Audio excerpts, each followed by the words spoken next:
vía propioceptiva. Hay que tomar en cuenta que la columna dorsal o los cordones posteriores de la médula espinal viaja a la vía propioceptiva y los cordones laterales es donde viaja la información de la vía termoalgésica. También recibe el nombre de la vía espinotalámica o el tracto espinotalámico. ¿Por qué? Porque la segunda neurona viaja en el cordón lateral, que es de la médula espinal, que es la vía espino, y llega directamente al tálamo, ¿sí?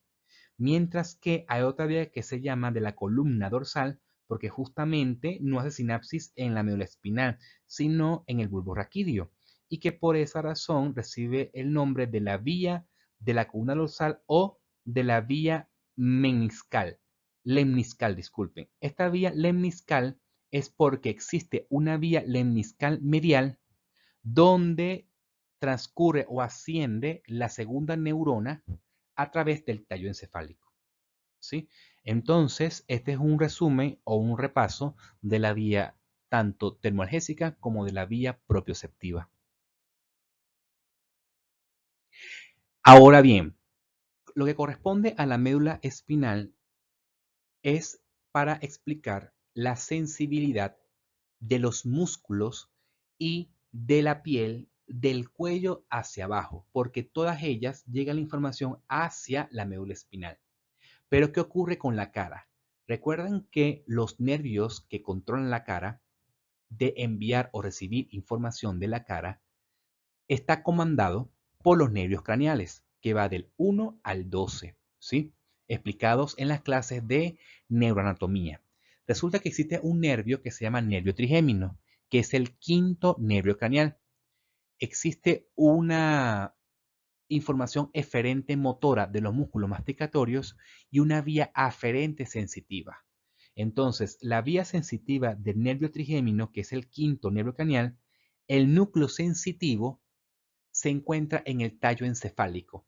Por esa razón, la sensación de frío-calor, en vez de estar la segunda neurona en el asta posterior de la médula espinal, porque no se encuentra en las extremidades, sino que se encuentra en la cara, entonces el núcleo sensitivo del quinto nervio craneal se encuentra en el tallo encefálico. Lo mismo, la segunda neurona se decusa en el mismo tallo encefálico y asciende hacia el tálamo, donde se encuentra la tercera neurona. Sí, en el mismo núcleo ventro-posterolateral del tálamo, igual que la vía termoalgésica y propioceptiva del cuello hacia abajo, entonces en la misma región de la cara, en la tercera neurona se encuentra en el tálamo y llega en el área sensitiva primaria en el lóbulo parietal. Igualmente, la musculatura de la cara, de la mímica facial, ¿sí? Para sonreír o para pestañear, por ejemplo, está comandado por el séptimo nervio craneal. Eso quiere decir que la vía propioceptiva muscular de la cara está comandado por el séptimo nervio craneal, que es el nervio facial.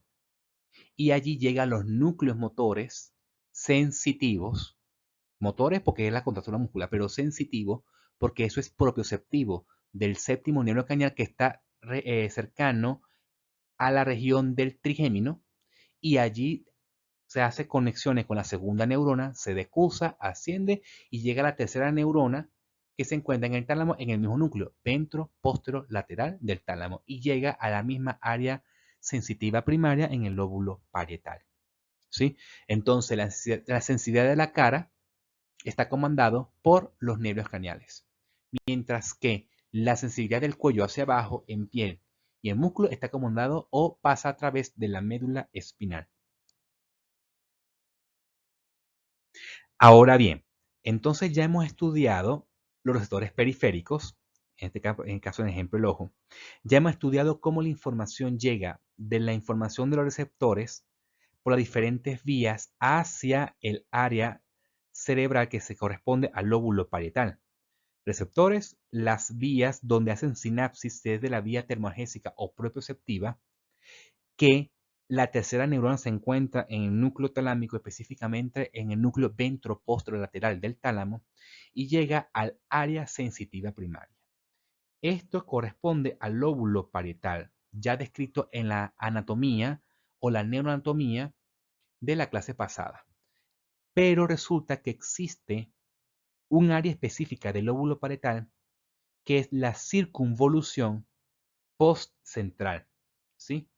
Recuerden que aquí tenemos dos cisuras que es importante para poder describir la división anatómica cerebral en lóbulos. Tenemos la cisura de Rolando y la cisura de Silvio. La cisura de Rolando, hacia atrás se encuentra el lóbulo parietal. Y la cisura de Rolando hacia adelante tenemos el lóbulo frontal. La cisura de Silvio divide la región inferior del lóbulo frontal con la región superior del lóbulo temporal.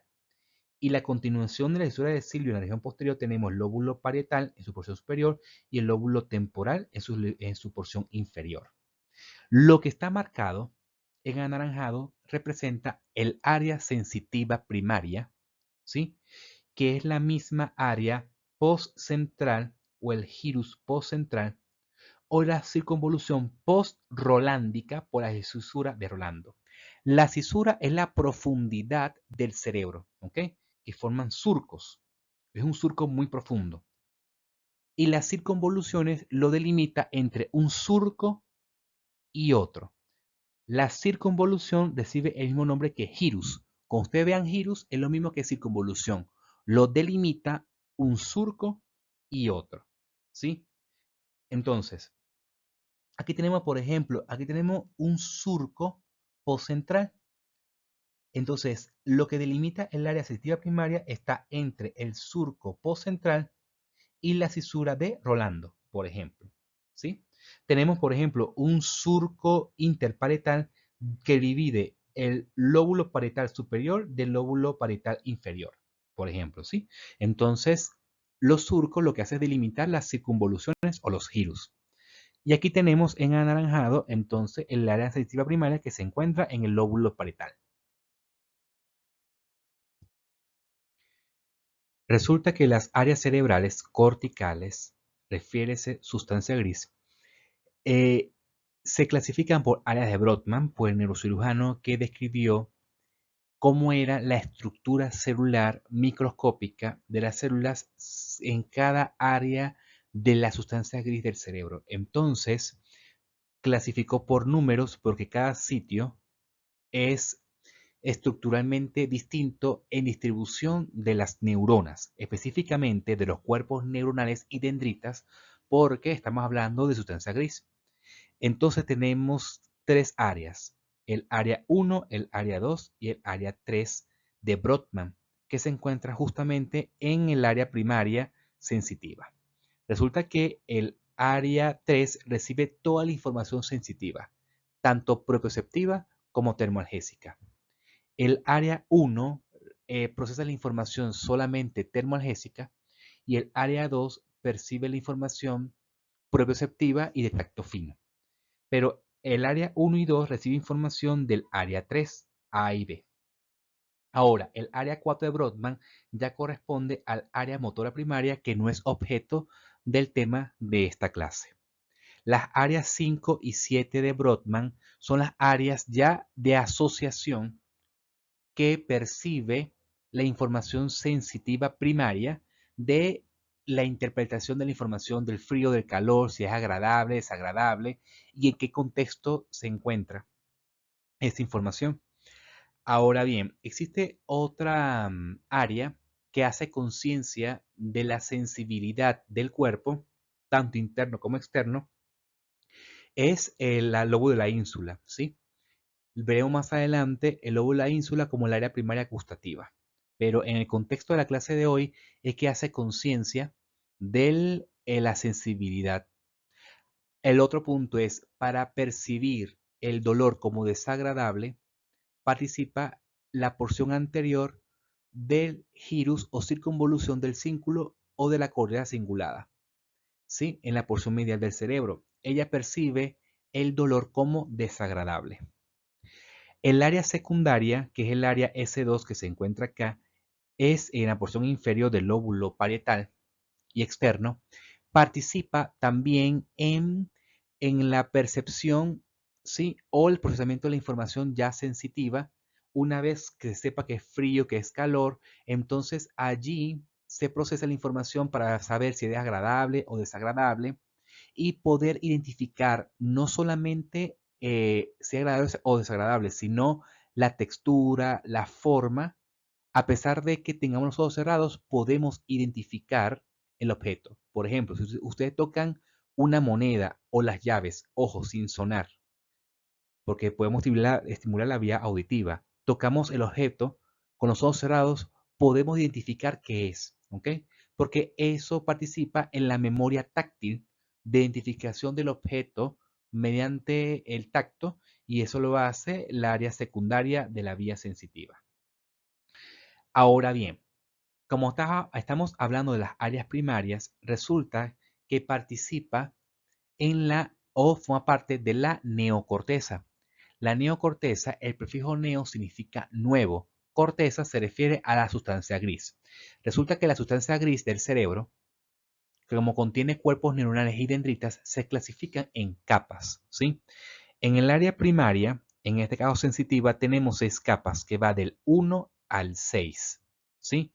De la parte externa, donde tiene contacto con las meninges, a la parte interna, donde está en contacto con la sustancia blanca, que está compuesto por axones, ¿sí? Mielínicos, en su mayoría. Entonces se clasifica de externo a interno, se nombran como la capa molecular, que es la capa 1, la capa granular externa, que es la capa 2, la capa piramidal externa, que es la capa 3, la capa granular interna, que es la capa 4, la capa piramidal interna, que es la capa 5, y la capa multiforme, que es la capa 6. Ustedes se preguntarán, entonces, si tiene 6 capas, la neocorteza, y el lóbulo frontal contiene neocorteza, y el lóbulo parietal tiene neocorteza, y el lóbulo occipital también, ¿cómo clasificó Brodmann que estas células son diferentes unas porciones de otras? Resulta que se dio cuenta que las capas, a pesar de que sean 6, el grosor cambia según la zona. O sea que van a haber zonas donde la capa 5 es la más gruesa que el resto de las capas. Van a haber otras áreas en el cual la capa 4, por ejemplo, es la más gruesa de todas. Y eso tiene que ver también con la función cerebral, porque Brodmann comenzó a estimular en la corteza cerebral desde el punto de vista eléctrico para saber qué hacía. Entonces llegó un punto que estimulaba, por ejemplo, el área motora primaria, donde estaba la mano, entonces movía la mano, el paciente o la persona. Y cuando estimulaba sensitivamente, eléctricamente el área sensitiva primaria, sentía hormigueo, por ejemplo. Entonces, él determinó por función, por estimulación eléctrica y por biopsias de cada región del cerebro, cómo están distribuidas las capas. Resulta que no todo el cerebro o la sustancia gris del cerebro contiene 6 capas. Algunos contienen 5, otros contienen 4 y otros contienen 3 capas. Como esta área primaria se llama neocorteza, porque tiene 6 capas, es lo más nuevo. Y menos de 5 o menos en capas es o representa las áreas antiguas de la sustancia gris del cerebro. O sea que la más antigua debe tener 3 capas, ¿sí? Que se encuentra en otra área del cerebro. Pero eso se mencionará más adelante. Como estamos hablando de neocorteza, entonces contiene 6 capas. ¿Cuál de las capas es más gruesa en el área sensitiva primaria? La capa 4. Resulta que la capa 4, que es la granular interna, debe ser la más gruesa porque